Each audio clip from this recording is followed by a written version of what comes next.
जाकर आरती की थाल ले आ। हाँ माँ, अभी लाई। आओ बहू, मेरी पोती के साथ गृह प्रवेश करो। ये लो माँ। भाभी, लाओ गुड़िया को मुझे दो। अभी रुक तो, पहले बहू और धीरज को गुड़िया के साथ गृह प्रवेश करने दे, फिर गोदी में ले लेना। जीती रहो पूर्णिमा बहू, आज तुमने घर को एक पोती नहीं लक्ष्मी दी है। लक्ष्मी, सदा खुश रहो। पूर्णिमा और धीरज की शादी 1 साल पहले ही हुई थी। पूर्णिमा आज एक बेटी की माँ बनी थी और हॉस्पिटल से घर आई थी। पूर्णिमा की सास पुष्पा देवी आज बहुत खुश थी। कितने सालों बाद घर में बच्चे के आने से रौनक लग जाएगी। माँ, मुझे आज रात की फ्लाइट से ही ऑफिस के काम से जाना है। 2-3 दिन का काम है, मैं लौट आऊंगा। अच्छा, चल कोई बात नहीं, काम तो जरूरी है। जाओ पूर्णिमा बहू, गुड़िया को कमरे में ले जाओ और तुम भी थोड़ी देर आराम कर लो। मैं तुम्हारे लिए खाना वहीं भिजवा दूंगी। पूर्णिमा धीरज के साथ कमरे में आ जाती है और गुड़िया को सुलाने लगती है। धीरज, क्या जाना जरूरी है? अभी तो मैं हॉस्पिटल से आई हूँ। तुम थोड़ी देर भी गुड़िया के पास नहीं रुके और आज रात को जा भी रहे हो। अरे यार, मेरा जाना बहुत जरूरी है। तुम टेंशन क्यों ले रही हो? मैं परसों रात तक वापस आ जाऊंगा ना। और वैसे भी राहुल आ रहा है, वो तो तुमसे आज तक मिला भी नहीं है। राहुल की आज रात की फ्लाइट है, वो कल सुबह तक आ जाएगा। और जब से उसने गुड़िया के जन्म की खबर सुनी है, वो तो अपनी भतीजी से मिलने के लिए बहुत एक्साइटेड है। वो भी आ जाएगा तो हम सब मिलकर एक ग्रैंड पार्टी करेंगे। राहुल धीरज का छोटा भाई जो कि कैलिफोर्निया में जॉब करता है। धीरज और पूर्णिमा की शादी के समय वो नहीं आ पाया था क्योंकि उसे ऑफिस से छुट्टी मिलना बहुत मुश्किल हो रहा था। इस कारण राहुल थोड़ा उदास भी हो गया था, पर अब उसे 6 महीने की छुट्टियां मिली थी, इसलिए वो वापस आ रहा था। घर में खुशी का माहौल था, सब बहुत खुश थे। हंसते हंसते धीरज की माँ, बहन और पत्नी पूर्णिमा उसे विदा करते हैं, पर धीरज को नहीं पता था कि वो उन सबसे आखिरी बार मिल रहा है। धीरज जिस फ्लाइट में बैठा था वो फ्लाइट रास्ते में क्रैश हो गई और बहुत से यात्री मारे गए, जिनमें धीरज भी था। राहुल जब लौटा तो वो नहीं जानता था कि वो अपने भाई से कभी नहीं मिल पाएगा। धीरज इस दुनिया से जा चुका था। कल तक जो खुशी का माहौल था, आज वो मातम का माहौल बन गया था। माँ, धीरज भैया को गया आज 1 हफ्ता बीत चुका है। आपने ढंग से कुछ भी नहीं खाया। अगर ठीक से खाना नहीं खाओगे तो दवाई कैसे लोगे? राहुल भैया, पूर्णिमा भाभी ने भी कुछ नहीं खाया है। जबरदस्ती उन्हें कुछ खाने को देती हूँ तो एक निवाला ही खाती हैं और रोने लगती हैं। राहुल पूर्णिमा के कमरे में जाता है। उस समय गुड़िया रो रही थी। राहुल गुड़िया को गोदी में ले लेता है और चुप कराने लगता है। अरे, हमारी गुड़िया रानी क्यों रो रही है? चलो, मैं थोड़ी देर तुम्हें बाहर आंगन में घुमा लाता। अरे, आप रहने दीजिए, बेकार में परेशान होंगे, मैं इसे सुला देती हूँ। ओके, ये लो, जाओ मम्मी के पास जाओ। वैसे मेरी आपसे ज्यादा बात नहीं हुई, पर अगर आप भूखे रहोगे तो आपकी तबीयत खराब हो जाएगी और आपको गुड़िया के साथ साथ इस घर को भी संभालना है। सिमरन आपके लिए खाना ला रही है, थोड़ा सा खा लेना। नहीं, मुझे भूख नहीं है। अच्छा ठीक है भाभी, मत खाओ, फिर हम में से कोई भी नहीं खाएगा। राहुल और सिमरन किसी तरह समझा बुझाकर पूर्णिमा को खाना खिला देते हैं। धीरज को गए 5 महीने बीत चुके थे। एक दिन पुष्पा देवी की बड़ी बहन आशा देवी मिलने के लिए आती है। अरे, तेरा दिमाग खराब है क्या पुष्पा? सारी जिंदगी अपनी विधवा बहू और उसकी बेटी को पालने की जिम्मेदारी तू क्यों अपने सिर ले रही है? अभी तुझे सिमरन और राहुल की भी शादी करनी है। अब इसका तेरे घर में क्या काम? अगर तू इसे अपने घर में रखेगी तो आगे चलकर बेटी की सारी जिम्मेदारी का खर्चा तेरे सिर पर आ जाएगा। मैं तो कहती हूँ इसे इसके मायके भेज दे। अपने आप दोनों माँ बेटी की जिम्मेदारी उसके माँ बाप उठाएंगे। शायद तुम ठीक कह रही हो दीदी, मैंने ये बात तो सोची ही नहीं। बहाने से कल इसे अपनी माँ के घर भेज देती हूँ, फिर किसी को लिवाने नहीं भेजूंगी तो अपने आप समझ जाएंगे। पुष्पा देवी की बड़ी बहन आशा देवी कान भर कर जा चुकी थी। अगले ही दिन पुष्पा देवी ने पूर्णिमा को अपने मायके जाने के लिए कहा। बहू, धीरज को गए 5 महीने हो गए हैं, तुम अपने माँ पापा से मिलने भी नहीं गई हो। कुछ दिन के लिए अपने मायके रह आओ, तुम्हारा थोड़ा मन बदल जाएगा। गुड़िया भी अपने नाना नानी के पास रहने नहीं गई। ठीक है माँ जी, मैं कल ही चली जाऊंगी। पर माँ, कुछ दिन बाद तो न्यू ईयर है। मैं सोच रहा था गुड़िया का पहला नया साल है तो हम घर पर कुछ कर लेते। अरे, काहे का नया साल बेटा, जाने दे, कुछ दिन अपनी माँ के घर पर रहने।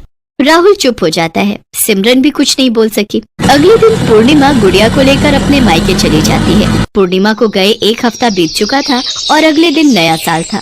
सिमरन राहुल से बोली, राहुल भैया, पूर्णिमा भाभी को गए 1 हफ्ता हो गया है। गुड़िया की बहुत याद आ रही है। पूर्णिमा भाभी को वापस बुला ले क्या? नए साल पर गुड़िया और पूर्णिमा भाभी हमारे साथ होंगी तो भैया की कमी महसूस नहीं होगी। क्या तो तुम ठीक रही हो सिमरन, मैं एक बार माँ से बात करता हूँ, तुम यहीं रुको। राहुल पूर्णिमा और गुड़िया को वापस लाने के लिए बात करने जाता है, पर वो अपनी माँ को फोन पर बात करते देख बाहर ही रुक गया। अरे दीदी तुम चिंता मत करो, मैंने उस मुसीबत को मायके भेज दिया है। अब वो दोनों माँ बेटी इस घर में वापस कभी नहीं आएंगी। मैंने फोन पर उसके माँ बाप को कह दिया है कि अब हम पूर्णिमा और उसकी बेटी का बोझ नहीं उठा सकते। जब तक धीरज था तब तक ही उनसे हमारा नाता था, अब हम क्यों खर्चा उठाएं। अपनी माँ की बात सुनकर राहुल चौंक जाता है, उसका मन दुख से भर जाता है और वो उसी पल पूर्णिमा के घर पहुँचता है। आंटी जी, मुझे पूर्णिमा से मिलना है, अभी और इसी वक्त। अरे राहुल, तुम और इस समय?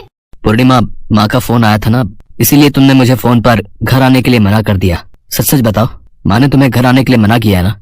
राहुल, माँ जी सही तो कह रही हैं। जब तक धीरज थे तब तक मेरा नाता उस घर से था, अब मैं उनकी विधवा हूँ, मेरा उस घर से कोई नाता नहीं है। वैसे भी मैंने नौकरी के लिए अप्लाई कर दिया है, मैं यहाँ रहकर अपनी बेटी को पाल पोस लूंगी। मुझे जीवन में और कुछ नहीं चाहिए, बस अपनी बेटी को पढ़ा लिखा कर बड़ा कर दूं। अब तो बस यही मेरा सपना है। क्यों पूर्णिमा, तुम्हें अपनी जिंदगी जीने का हक क्यों नहीं है? तुम भी अपनी जिंदगी की नई शुरुआत कर सकती हो। तुम्हें पता है, धीरज भैया की आत्मा को बिल्कुल भी शांति नहीं मिलेगी अगर वो तुम्हें ऐसे दुख में देखेंगे। इस नए साल पर नए जीवन की शुरुआत करो। तुम्हें मुझ पर भरोसा है ना? तो चलो मेरे साथ। अंकल आंटी जी, आप भी मेरे साथ चलिए। राहुल गुड़िया को गोद में ले लेता है और पूर्णिमा और उसके मम्मी पापा को मंदिर ले जाता है। पूर्णिमा, आज से मैं भगवान को साक्षी मानकर तुमसे शादी करना चाहता हूँ। मैं गुड़िया को पिता का नाम देना चाहता हूँ। मेरे होते हुए तुम्हें और गुड़िया को घर से दूर रहने की कोई जरूरत नहीं है। तुम्हारा हमारे घर से हमेशा नाता था और आगे भी रहेगा। गुड़िया अपने पापा के घर में ही रहेगी। राहुल, तुम ये क्या कह रहे हो? पूर्णिमा, क्या तुम नहीं चाहती कि गुड़िया को अपने पिता का प्यार मिले और धीरज भैया की आत्मा को शांति मिले? राहुल की बातें सुनकर पूर्णिमा और उसके माता पिता की आंखों में आंसू आ जाते हैं। आज गुड़िया को अपने माता पिता दोनों मिल गए थे। राहुल पूर्णिमा को लेकर घर पहुंचता है, पर पुष्पा देवी जब पूर्णिमा के गले में वरमाला और मांग में सिंदूर देखती हैं, तो वो गुस्से से चिल्लाने लगती है। राहुल, तुझे जरा से भी शर्म नहीं आई? तू पूर्णिमा से शादी करके घर आ गया। तू जानता भी है ये तेरे बड़े भाई की विधवा है। हाँ, मैं जानता हूँ माँ। भैया के इस दुनिया से जाने में पूर्णिमा की कोई गलती नहीं है, और फिर गुड़िया की इसमें क्या गलती है कि पैदा होते ही उसके पिता का साया उसके सिर से उठ गया। माँ, एक बार पूर्णिमा और गुड़िया की तरफ देखो तो सही, ये दोनों आपके अपने हैं। अगर धीरज भैया जिंदा होते तो क्या आप इनके साथ ऐसा सलूक करती जो आज करने जा रही थी? माँ, गुड़िया आपका अपना खून है, गुड़िया धीरज भैया की बेटी है। तभी गुड़िया रोने लगती है। पुष्पा देवी की आंखों से आंसू छलक आते हैं। जाने अनजाने अपनी बड़ी बहन की बातों में आकर पुष्पा देवी जो अनर्थ करने जा रही थी उसका उन्हें बहुत पछतावा था, और आगे बढ़कर अपने बेटा बहू और पोती को गले से लगा लेती हैं। सिमरन भी अपनी भाभी और गुड़िया को पाकर बहुत खुश थी। गुड़िया को अपना परिवार मिल गया था। पूर्णिमा और उसकी बेटी के सूने जीवन में नया साल फिर से नई खुशियां, नए रंग बिखेर देता है। मान्या अभी नहाकर बाथरूम से निकली ही थी कि सुरक्षा के चिल्लाने की आवाज उसके कानों को झकझोर गई। माँ जी, आपने मुझे बुलाया? मान्या कौन है? जी मैं माँ जी। तो फिर क्यों पूछ रही है बेफिजूल के सवाल? दूध वाला सुबह से छाछ देकर गया हुआ है, कढ़ी बनाने को बोला था ना। आज कितने समय बाद सुजाता जीजी आ रही हैं, अब जल्दी रसोई में जा और कढ़ी बना ले। नमक मिर्च बराबर होना चाहिए, समझी? दोपहर को सुजाता बुआ आ जाती है। मान्या, बुआ जी आ गई हैं। मान्या, ओ मान्या, तुम बैठो जीजी, मैं देखती हूँ। क्या हुआ? तू इतनी देर से बाथरूम में क्या कर रही है? तुझे पता है जीजी आ चुकी है? कब से तुझे आवाजें लगा रही हूँ। पता नहीं माँ जी, 1-2 दिन से उल्टियाँ बहुत आ रही हैं और जी बहुत घबरा रहा है। क्या उल्टियाँ आ रही हैं और जी घबरा रहा है? सुरक्षा, लग रहा है मान्या बहू पेट से है, ये गर्भवती है। इसका हाल देखकर लक्षण यही बता रहे हैं। जी जी, तुम्हारे कदम क्या पड़े, हमें तो ये खुशखबरी सुनने को मिल गई। सुरक्षा, इस खुशी में एक बात याद रखियो, मान्या बहू के पहली बारी अगर लड़का हो गया तो समझो आगे फिर कोई फिक्र नहीं रहेगी, पर पहली बारी अगर लड़की हो गई तो फिर तुझे आने वाले वंश के बारे में सोचना होगा। विनोद तेरा इकलौता बेटा है। पर बुआ जी, पहला बच्चा लड़का हो या लड़की, इससे क्या फर्क पड़ता है? हमारे लिए तो बच्चा बस सही सलामत और स्वस्थ हो, हम तो यही कामना करेंगे। मान्या बहू, जीजी बड़ी है, उनसे जुबान ना ही लड़ाओ तो ही अच्छा रहेगा। जीजी हमारे भले के लिए ही हमें समझा रही हैं। शाम के वक्त जब विनोद घर आता है, उसे मान्या के गर्भवती होने की बात पता चलती है। मान्या, मैं बहुत खुश हूँ, हमारी जिंदगी में नई खुशियाँ दस्तक देने वाली हैं। हाँ विनोद, आज माँ बाबूजी जिंदा होते तो वो भी बहुत खुश होते। पता नहीं, मेरा मन बहुत घबरा रहा है। दिल छोटा मत करो मान्या, अब तुम्हें खुश रहना है हमारे बच्चे के लिए। आपका जाना जरूरी है क्या? 8 महीने बहुत ज्यादा है, इतना वक्त आपके बिना मैं कैसे रहूंगी? चिंता क्यों कर रही हो? माँ है तो तुम्हारे साथ, और अब तो बुआ जी भी कुछ वक्त के लिए यहीं रहेंगी, और तुम्हारी डिलीवरी के वक्त मैं तुम्हारे साथ रहूंगा, मेरा वादा है। देखो, काम नहीं करूंगा तो आगे अपने बच्चे को जीवन की खुशियाँ कैसे दे पाऊंगा। अगले दिन विनोद ऑफिस के काम से बाहर चला जाता है। सुरक्षा अब विनोद भी नहीं है। वो होता तो हम दोनों को टोका टाकी करके रोकता। हमारे पास अच्छा मौका है। अब हम आसानी से ये पता लगा सकते हैं कि मान्या लड़की को जन्म देगी या फिर लड़के को। वो कैसे जीजी? देख, जिनके बारे में मैं बताने जा रही हूँ उनके पास बहुत सिद्धियां हैं। वो गर्भवती का चेहरा देखकर चुटकियों में बता देती हैं कि लड़का होगा या लड़की। चिंगारी देवी नाम है उनका। सच में जीजी? फिर तो हमें चिंगारी देवी से मिलना चाहिए। कल हमें जरूरी काम से जाना है, समय पर तैयार हो जाना। आखिर माँ जी कहाँ जाने की बात कर रही हैं? अगले दिन सुरक्षा और सुजाता मान्या को लेकर चिंगारी देवी के पास पहुँचते हैं। प्रणाम चिंगारी देवी, ये मेरी भाभी सुरक्षा है और ये इनकी बहू मान्या। ये गर्भवती है। बस आपसे यही जानने आए थे कि ये लड़की को जन्म देगी या लड़के को। माँ जी, ये सब क्या है? ये कैसा सवाल पूछ रही हैं? मुझे कुछ नहीं पूछना, मैं जा रही हूँ। कोई बात नहीं, यदि नहीं पूछना तो दूसरे लोग आगे आ जाएं, हम उनके प्रश्नों का उत्तर देंगे। नहीं नहीं चिंगारी देवी, बहू के बारे में बताइए, ये कहीं नहीं जाएगी। चुपचाप बैठी रहो मान्या। मान्या को ये सब बहुत बुरा लग रहा था, पर वो उस वक्त कुछ नहीं कर सकती थी। कुछ देर बाद, सुरक्षा जी, आपकी बहू एक कन्या को जन्म देगी। लो, हो गया सत्यानाश, लड़की का जन्म। जीजी तुम सही कह रही थी, हमारे तो नसीब ही फूट गए। सुरक्षा और सुजाता मान्या को लेकर घर आ जाती हैं। मान्या विनोद को सारी बात बताना चाहती थी, पर वो विनोद को तंग नहीं करना चाहती थी, इसलिए वो उस वक्त चुप हो जाती है। मान्या रसोई की तरफ जा ही रही थी कि वो सुरक्षा और सुजाता को आपस में बातें करते हुए सुन लेती है। देख सुरक्षा, अगर तू चाहती है कि ये बच्ची इस दुनिया में ना आए तो इसके लिए मेरे पास एक इलाज है। जल्दी बताओ जीजी, क्या इलाज है? मैं भी चाहती हूँ जल्दी से जल्दी इस मुसीबत से छुटकारा मिले। ये पाउडर मुझे चिंगारी देवी ने दिया है। रात को सोते समय मान्या के दूध में मिला देना, सुबह तक इसका गर्भपात हो जाएगा। मुझे यहाँ से भागना होगा, वरना ये दोनों मिलकर मेरे होने वाले बच्चे को मार देंगी। मान्या सुजाता और सुरक्षा की नजरें बचाकर घर से भाग जाती है। मुझे यहाँ से दूर जाना होगा, बहुत दूर। मैं क्या करूँ? मान्या लगातार चलते हुए थक गई थी। वो एक पेड़ के नीचे बैठ जाती है और रोने लगती है। मैं क्या करूं? सासू माँ और बुआ जी मेरे बच्चे को दुनिया में आने से पहले ही मार देंगी। मैं कहाँ जाऊं, क्या करूं? अगर मैंने विनोद को ये सब बताया तो वो मुझ पर विश्वास नहीं करेंगे। माँ जी उनकी माँ है, वो उनके लिए गलत नहीं सुनेंगे। मैं क्या करूं? भगवान मेरी मदद करो। जिस पेड़ के नीचे बैठकर मान्या रो रही थी, उस पेड़ के ऊपर एक जिन्न का परिवार रहता था। वो सब पेड़ से नीचे आ जाते हैं। आप लोग कौन हैं? घबराओ नहीं, हमने तुम्हारी सारी बातें सुन ली हैं। हम जानते हैं इस पृथ्वी पर आज भी कुछ लोग लड़का लड़की में भेदभाव करना नहीं भूल रहे हैं, पर तुम चिंता मत करो। हम तुम्हें ऐसी जादुई शक्ति देंगे जिससे तुम्हारे बच्चे को कोई भी नुकसान नहीं पहुंचा पाएगा। हम तुम्हें एक जादुई गर्भवती बहू बनाकर भेजेंगे ताकि तुम अपने बच्चे की रक्षा कर सको। जिन्न और उसकी पत्नी मान्या को जादुई शक्ति दे देते हैं। मान्या उन्हें धन्यवाद देकर खुशी खुशी घर लौट आती है। कहाँ गई थी? इतनी देर लगा दी आने में। वो मैं मंदिर चली गई थी माँ जी। ये ले, मैंने तेरे लिए गर्म दूध तैयार किया है, पी ले।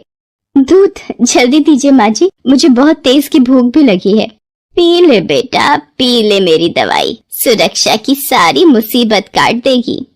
मान्या सारा दूध पी जाती है और आराम से घूमती रहती है। अगली सुबह सुजाता सुरक्षा से कहती है, मान्या बहू तो बिल्कुल ठीक ठाक घूम रही है, इसके चेहरे पर तो कोई परेशानी दिखाई नहीं दे रही। ऐसा कैसे हो सकता है? जीजी तुम तो कह रही थी कि ये दवाई बहुत ही असरदार है, तुम्हें चिंगारी देवी ने ये दवाई दी है। सुरक्षा और सुजाता चिंगारी देवी को सारी बात बताती हैं। कोई बात नहीं, दवाई ने अपना काम नहीं किया तो ये तावीज अपनी बहू को पहना देना, तुम्हारा काम हो जाएगा। सुरक्षा घर आकर मान्या को तावीज देती है। मान्या बहू, ये तावीज पहन लो, तुम्हारे बच्चे की रक्षा के लिए मैं लेकर आई हूँ। माँ जी आप मेरा कितना ख्याल रखती हो, मैं इसे अभी पहन लेती हूँ।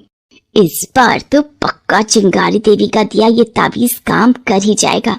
पर तावीज भी मान्या की कोख का कुछ नहीं बिगाड़ पाता। इस तरह कुछ महीने तक चिंगारी देवी सारे उपाय लगा लेती हैं, पर वो हर बार नाकाम हो जाती। एक दिन चिंगारी देवी गुस्से में खुद मान्या से मिलने उसके घर जाती है। हम खुद मान्या से मिलेंगे, तुम दोनों में से कोई भी कमरे में ना आए।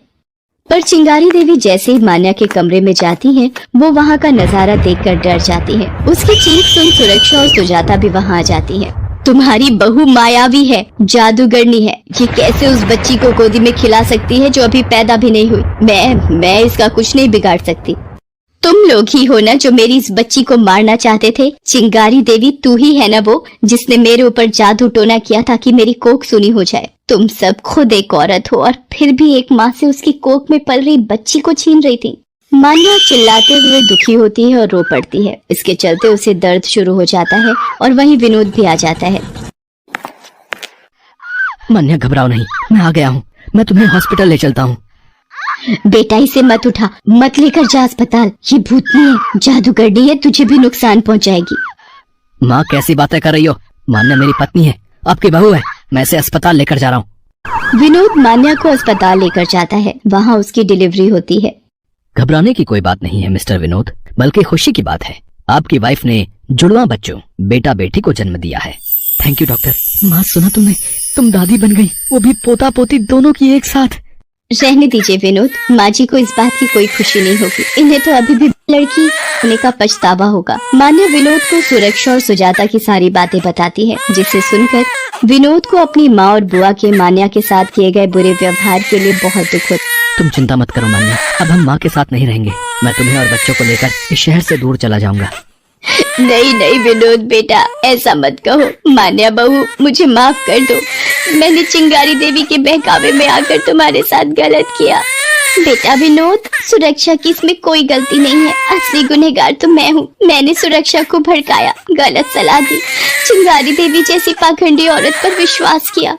विनोद चिंगारी देवी के खिलाफ पुलिस को कंप्लेंट करता है ताकि वो किसी गर्भवती की गोद सूनी न कर सके। पुलिस चिंगारी देवी के ठिकाने पर पहुंचकर उसे पकड़ लेती है। विनोद और मान्या घर छोड़कर जाने लगते हैं, पर सुरक्षा और सुजाता अपने किए के लिए बहुत शर्मिंदा थी। वो फूट फूट कर रो पड़ती हैं। मान्या सुरक्षा और सुजाता को माफ कर देती है। तभी मान्या को अदृश्य रूप में जिन्न का परिवार आशीर्वाद देता दिखाई पड़ता है। वो उन्हें देखकर अपने बच्चे की ओर देखती है और मुस्कुरा देती है।